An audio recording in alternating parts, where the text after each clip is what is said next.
demo. Kita tidak nangkap satupun orang yang karena demo. Ada 243 orang sekarang itu karena merusak, melempar, menjarah, membakar, itu yang sekarang ditangkap. Yang demo-demo biasa kan puluhan ribu tidak diapa-apain.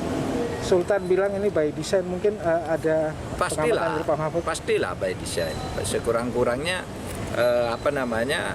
terorganisir seperti itu kan by design, karena polanya sama. Ada demo besar, lalu ada sekelompok orang yang bikin coret-coretan itu, bikin coret-coretan, membakar, melempar gitu. Di semua kota polanya sama.